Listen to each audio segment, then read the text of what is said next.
Assalamualaikum warahmatullahi wabarakatuh. Alhamdulillah kita bisa bertemu lagi. Kita melanjutkan materi yang minggu lalu sudah kita bahas.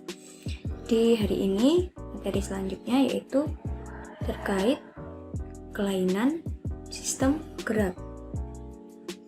Sebentar.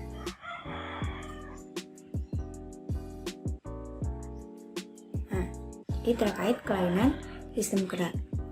Nah, ini KD dan tujuan pembelajaran kita hari ini untuk KD-nya yaitu menganalisis hubungan antara struktur jaringan penyusun organ pada sistem gerak dalam kaitannya dengan bioproses dan gangguan fungsi yang dapat terjadi pada sistem gerak manusia. Untuk tujuannya yaitu siswa diharapkan mampu menganalisis kelainan pada sistem gerak dengan tepat. Untuk yang pertama itu terkait kelainan gerak pada tulang. Jadi ini merupakan beberapa penyebab kelainan pada tulang. Yang pertama itu disebabkan oleh faktor nutrisi. Kelainan tulang karena faktor nutrisi. Yang kedua itu akibat gangguan fisik. Nah, yang ketiga kelainan tulang yang diakibatkan oleh penyakit. Kemudian yang terakhir ada kelainan tulang karena kebiasaan yang salah.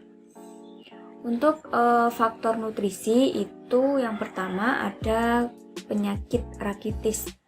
Nah, rakitis ini merupakan kelainan yang berhubungan dengan pertumbuhan tulang yang tidak wajar pada anak-anak.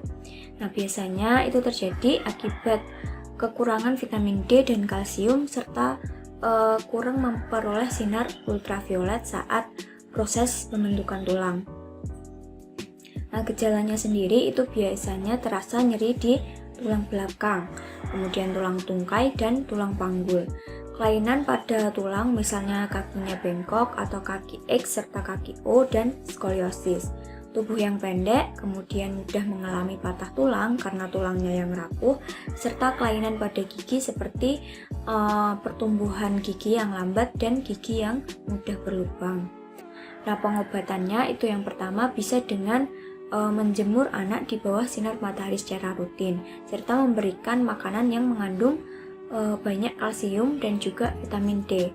Kemudian memberikan suplemen kalsium dan vitamin D, serta mungkin bisa dilakukan suntik vitamin D jika anak itu tidak bisa mengonsumsi suplemen vitamin D, mungkin karena penyakit tertentu. Nah, ini ilustrasi dari penderita rakitis, karena biasanya menyerang anak-anak. Nah, ini bentuk kaki X, ini kaki yang normal, dan ini bentuk kaki O, seperti itu. Kemudian yang kedua ada penyakit osteoporosis, di mana osteoporosis itu merupakan keadaan tulang yang menjadi rapuh dan keropos, biasanya diakibatkan karena kekurangan kalsium. Umumnya terjadi pada perempuan yang tua dan perempuan hamil.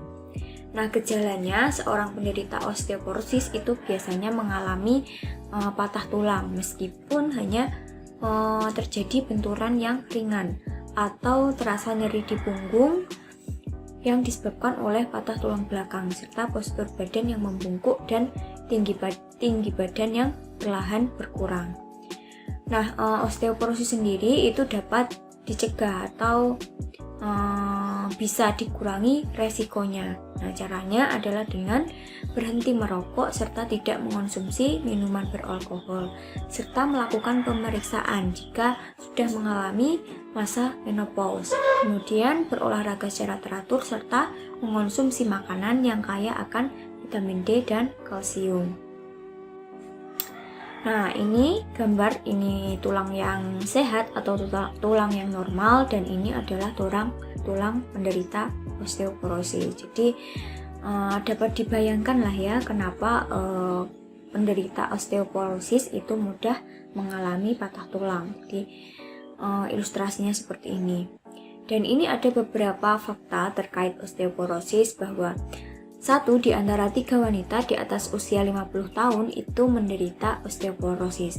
Nah, kalau pada pria itu biasanya 1 di antara 5 pria yang usianya di atas 50 tahun itu juga menderita osteoporosis. Nah, osteoporosis itu sendiri biasanya tidak bergejala. Nah, dan baru disadari bila tinggi badan itu mulai berkurang. Kemudian ada 200 juta penderita osteoporosis di seluruh dunia, dan kemungkinan bahwa jumlah tersebut tiap tahunnya akan semakin bertambah. Nah, bahkan di Indonesia sendiri 2 dari 5 orang itu berisiko terkena osteoporosis. Nah, yang selanjutnya itu terkait kelainan tulang karena gangguan fisik. Nah, pertama ada fraktur atau disebut juga patah tulang. Jadi fraktur ini ketika tulang itu posisinya berubah. Ketika tulang patah sehingga posisinya itu berubah, bentuknya pun juga berubah. Nah, patah tulang itu sendiri dapat terjadi ketika tulang itu menerima tekanan atau benturan yang kekuatannya lebih besar dari kekuatan tulang. Untuk gejalanya biasanya terasa nyeri berat di area patah tulang, memar dan bengkak pada area yang mengalami cedera, kemudian tulang mencuat keluar dari kulit. Ini biasanya terjadi pada patah tulang terbuka. Kemudian juga sulit menggerakkan bagian tubuh yang mengalami patah tulang. Kemudian adanya deformitas atau perbedaan bentuk pada area yang mengalami patah tulang, serta kesemutan dan mati rasa di area yang mengalami patah tulang tersebut. Nah, pengobatannya bagaimana? Itu bisa dengan memberikan obat-obatan. Nah, tujuannya adalah untuk meredakan nyeri dan mencegah infeksi akibat patah tulang tersebut, atau pemasangan gips. Nah, biasanya untuk mencegah tulang yang patah itu bergerak. Nah, diharapkan dengan tidak bergerak tersebut akan mempercepat proses penyembuhan. Yang ketiga itu ada traksi, yaitu menyejajarkan tulang yang patah serta meregangkan otot dan tendon di sekitarnya. Yang terakhir itu ada operasi yang tujuannya untuk menyambungkan tulang yang patah. Nah, bisa memakai pen, pelat, dan sebagainya. Nah, ini beberapa tipe patah tulang. Ada patah tulang terbuka, transverse, kemudian green stick. Nah, dan juga yang lainnya ada patah tulang tertutup, spiral, dan sebagainya. Nah, patah tulang itu sendiri juga tidak hanya terjadi pada tulang-tulang, mungkin tulang lengan, tulang paha, dan sebagainya, tapi juga bisa terjadi di area wajah. Misalnya di tulang rahang bawah atau rahang atas itu juga bisa terjadi yang namanya fraktur atau patah tulang. Yang kedua atau yang selanjutnya itu ada dislokasi atau pergeseran tulang. Nah, kalau yang tadi patah tulang, yang ini adalah bergeser. Nah, biasanya terjadi pada tulang di area sendi. Nah, dislokasi ini. Jadi semua persendian yang ada di tubuh itu dapat mengalami dislokasi. Nah, terutama saat terjadi benturan akibat kecelakaan saat berkendara maupun berolahraga. Nah, gejalanya itu biasanya terasa sakit dan juga nyeri pada bagian sendi yang cedera. Sendi menjadi bengkak dan memar serta berwarna kemerahan atau menghitam. Kemudian bentuk sendi itu juga menjadi tidak normal, sakit ketika digerakkan, serta mati rasa di bagian sendi yang cedera. Perawatannya bagaimana? Nah, yang pertama itu bisa melakukan tindakan reduksi. Tujuannya untuk mengembalikan tulang tersebut pada posisi semula atau pada posisi normalnya. Yang kedua itu ada imobilisasi. Nah, biasanya diberikan penyangga tulang. Jadi untuk mencegah pergerakan, jadi untuk mencegah banyaknya gerak pada sendi tersebut. Kemudian yang ketiga itu bisa dilakukan operasi untuk mengatasi dislokasi yang tidak bisa diperbaiki, baik dengan tindakan reduksi atau imobilisasi tadi. Yang terakhir itu adalah rehabilitasi. Tujuannya untuk memperkuat sendi dan melatih pasien agar dapat bergerak seperti semula. Nah, ini misalnya ada dislokasi itu di bagian sendi ini antara tulang lengan atas dan juga tulang pengumpil, tulang hasta dan sebagainya. Itu ada ini posterior radial, lateral ulnar dan sebagainya. terjadi pada siku, sendi pada siku. Nah, kemudian kalau yang ini itu dislokasi pada area jari, nih pada ibu jari. Jadi ini kan bentuknya sedikit berbeda. Kalau yang ini itu dislokasi yang terjadi pada area bahu, di gelang bahu. Nah, ini kalau kondisi normalnya itu seperti ini. Nah, ini mengalami dislokasi di bagian anterior, kalau yang ini dislokasi di bagian posterior. Nah, yang selanjutnya itu kelainan tulang yang disebabkan oleh penyakit lain. Nah, yang pertama itu misalnya adalah polio. Jadi polio ini sebenarnya adalah penyakit saraf. Mohon maaf. Jadi polio sendiri itu adalah penyakit saraf yang dapat menyebabkan kelumpuhan secara permanen. Nah, biasanya polio itu sendiri disebabkan oleh infeksi virus.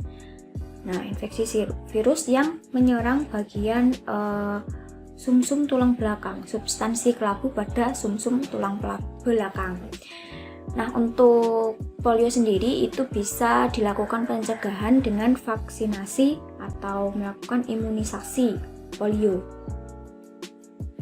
Nah, gejalanya itu bisa terjadi demam, sakit kepala, radang tenggorokan, kemudian muntah, otot juga terasa lemas, kemudian kaku di area leher dan juga punggung, kemudian nyeri dan mati rasa di bagian lengan atau tungkai, hilangnya refleks tubuh, kemudian ketegangan otot yang terasa nyeri, serta tungkai atau lengan yang terasa lemah.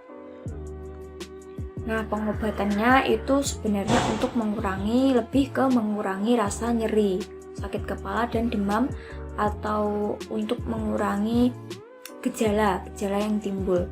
Jadi dengan diberikan obat, biasanya obat pereda nyeri itu berupa ibuprofen. Kemudian diberikan juga antibiotik. Nah, untuk ini mengobati infeksi bakteri tadi. Kemudian juga diberikan obat pelemas otot untuk meredakan ketegangan pada otot. Nah, yang selanjutnya itu ada osteoartritis. Jadi kalau yang tadi itu osteoporosis, ini osteoartritis. Osteoartritis merupakan peradangan kronis pada sendi akibat kerusakan pada kartilago atau tulang rawan. Nah, biasanya itu disebabkan akibat beban pada sendi seperti sendi bahu dan sendi lutut, tetapi juga dapat terjadi pada bagian lain dari tubuh seperti tangan dan punggung.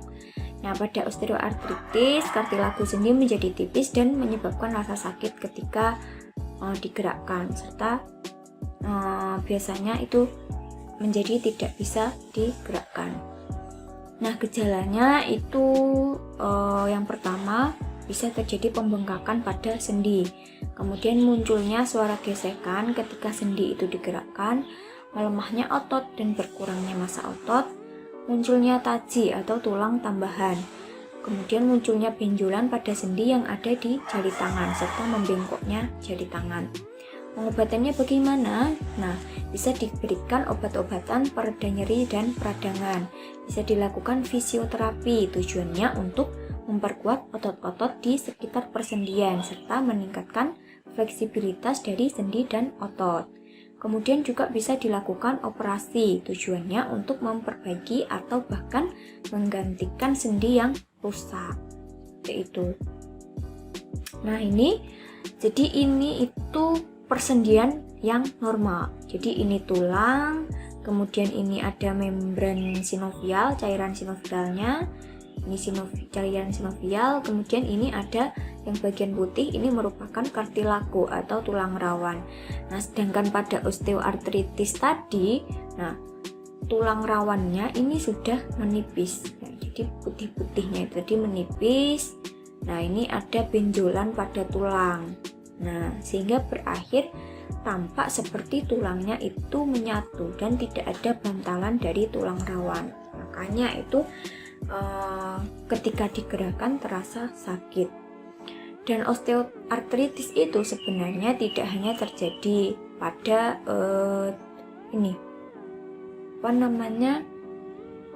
bagian siku atau bagian lutut saja. Bisa terjadi di sendi pada ruas-ruas tulang belakang, kemudian pada area pangkal paha, pada area jari tangan, jari kaki, dan juga pada lutut. Seperti itu.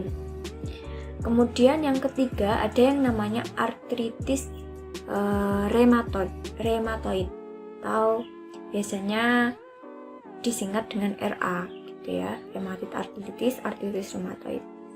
Nah, penyakit ini merupakan peradangan pada sendi yang diakibatkan oleh sistem kekebalan tubuh yang menyerang jaringannya sendiri atau biasanya disebut dengan penyakit autoimun. Sehingga membran sinovial yang membatasi sendi itu menjadi memerah, kartilagonya juga rusak, dan akhirnya membentuk suatu jaringan luka yang pada akhirnya akan mengeras dan menjadi tulang. Nah, sehingga sendi yang awalnya bisa digerakkan itu menjadi kaku atau tidak bisa digerakkan. Nah, gejalanya itu sendinya terasa nyeri, kemudian terjadi pembengkakan di area sendi. Sendi juga kemerahan, terasa hangat atau kaku, biasanya terjadi pada pagi hari atau setelah beberapa lama tidak digerakkan. Kemudian nyeri pada pergelangan kaki saat berjalan di tanjakan, nyeri pada tumit dan tulang kering saat berjalan di atas tanah yang tidak rata. Juga terjadi perubahan bentuk telapak kaki sehingga sulit memakai sepatu serta bentuk jari kuku dan kuku kaki. Nah, pengobatannya itu bisa dilakukan dengan memberikan obat-obatan untuk meredakan gejala yang timbul serta mencegah kerusakan sendi itu sendiri. Juga bisa dilakukan terapi untuk menjaga kelenturan sendi dan operasi untuk mengembalikan kemampuan sendi dalam melakukan aktivitas. Ya, jadi seperti ini ilustrasinya rheumatoid arthritis. Nah, jadi ini terkait beberapa fakta dari rheumatoid arthritis, bahwa 80% dari pasien ini yang menderita rheumatoid arthritis itu berusia sekitar 35 sampai 50 tahun. Kemudian wanita itu 3 kali lebih beresiko untuk terkena rheumatoid arthritis daripada laki-laki. Nah, resikonya atau resiko penyebab dari rheumatoid arthritis ini ada bermacam-macam. Ada faktor genetik, usia, gaya hidup, serta polusi. Nah, komplikasinya itu bisa sampai terjadi pada serangan jantung serta stroke. 70% dari penderita artritis ini memiliki masalah pada bagian pinggang dan juga tangan, serta 90%-nya itu memiliki masalah pada bagian kaki. Nah, rheumatoid arthritis ini ternyata sudah ada vaksinasinya atau bisa dilakukan, berarti sudah bisa dilakukan pencegahan. Untuk perawatannya itu sendiri itu bisa dilakukan latihan atau aktivitas fisik, kemudian bisa dilakukan operasi, konsumsi beberapa suplemen yang bisa mendukung untuk kesembuhan tulang dan juga sendi.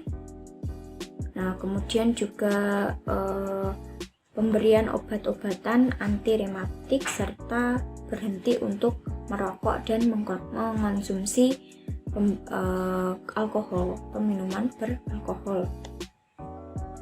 Yang selanjutnya itu terkait kelainan tulang karena kebiasaan yang salah. Yang pertama ada kifosis. Kifosis ini kelainan ruas tulang belakang yang tertarik atau melengkung ke belakang. Jadi nanti penderitanya itu tampak bungkuk. Nah, sebenarnya setiap orang itu memang memiliki tulang belakang yang melengkung, tetapi hanya pada kisaran 25 atau 25 sampai 45 derajat. Nah, jika kelengkungan ini melebihi 45 derajat atau bisa mencapai 50 derajat atau lebih, nah itu bisa dikatakan sebagai penderita kifosis. Nah, gejalanya bagaimana? Itu biasanya tampak pada perbedaan tinggi bahu kanan dan bahu kiri. Kemudian tampak juga pada tinggi atau posisi skapula, tulang belikat. Kepala yang terlihat lebih condong ke depan, kemudian saat membungkuk, tinggi punggung atas itu terlihat tidak normal. Otot hamstring atau otot belakang paha itu terasa kencang serta nyeri punggung dan kaku. Nah, ini ilustrasinya. Jadi penderita kifosis itu biasanya kepalanya agak condong ke depan dan tubuhnya itu kelihatan membungkuk. Untuk pengobatannya itu bisa diberikan obat-obatan untuk pereda nyeri serta osteoporosis, atau bisa dilakukan penyanggaan punggung. Kemudian bisa dilakukan spinal fusion atau memasukkan potongan tulang di antara ruas tulang belakang, kemudian dilakukan penyanggaan dengan pen logam. Nah, sehingga nanti didapatkan posisi yang normal kembali. Nah, selain itu bisa juga dengan dilakukan konsumsi makanan yang mengandung kalsium serta vitamin D. Yang kedua itu lordosis. Jadi kebalikannya dari kifosis. Kalau kifosis tadi melengkung ke bagian belakang, nah kalau lordosis itu melengkungnya ke bagian depan. Jadi kondisi tulang punggung bagian bawah atau lumbal yang melengkung ke arah dalam atau ke bagian depan secara berlebihan. Nah, gejalanya itu yang pertama, terbatasnya gerakan di sekitar leher atau punggung bagian bawah. Kemudian bokong itu terlihat lebih menonjol, badan terasa lebih lemah, kemudian mati rasa, kesemutan, serta kurang bisa untuk mengontrol buang air besar dan juga buang air kecil. Nah, pengobatannya itu bisa dilakukan pemberian, maksud saya obat-obatan untuk mengurangi rasa nyeri serta pembengkakan. Bisa dilakukan fisioterapi untuk meningkatkan kekuatan otot serta melatih kemampuan bergerak. Kemudian program diet untuk menurunkan berat badan serta dilakukan operasi. Biasanya dalam kasus yang sudah parah ini dilakukan operasi. Nah, ini postur orang yang normal atau tulang belakang yang normal seperti ini. Nah, ini yang mengalami lordosis. Jadi ini terlalu bengkok ke depan bagian ini pembengkokan di bagian lumbal seperti itu. Nah, yang ketiga ada yang namanya skoliosis. Jadi skoliosis ini kondisi di mana tulang belakang itu melengkung seperti huruf C atau huruf S. Jadi kalau yang kifosis yang kifosis tadi melengkung ke arah belakang, kemudian yang lordosis melengkung ke arah depan. Nah, kalau skoliosis ini tulang belakangnya itu berbentuk C atau S. Nah, biasanya ditemukan pada anak-anak sebelum masa pubertas atau sekitar usia 10 sampai 15 tahun. Nah, gejalanya bagaimana? Yang pertama, tubuh penderita skoliosis itu condong ke satu sisi, entah itu ke kanan atau ke kiri. Kemudian yang kedua itu ada salah satu bahunya yang lebih tinggi. Yang ketiga, salah satu tulang belikat itu tampak lebih menonjol. Yang keempat, tinggi pinggangnya tidak rata. Nah, untuk pengobatannya itu bagaimana? Pemberian penyangga tulang belakang, pemberian obat pereda nyeri, serta untuk suntik bisa diberikan suntik kortikosteroid di rongga tulang belakang, atau kalau sudah parah itu bisa dilakukan operasi skoliosis. Nah, ini seperti pada gambar bisa dilihat seperti ini. Ini ilustrasi dari penyakit skoliosis itu sendiri. Nah, ini kalau tulang belakang yang normal dan ini mengalami skoliosis itu. Nah, sekian pembelajaran hari ini. Silahkan baca referensi-referensi yang lain, mencari literatur-literatur yang lain, dibaca lagi, atau kalau ada yang masih kurang jelas bisa ditanyakan. Mohon maaf bila ada salah-salah kata dan juga mungkin kebisingan-kebisingan yang terjadi selama proses pembuatan video. Semoga pembelajaran hari ini bermanfaat. Wassalamualaikum warahmatullahi wabarakatuh.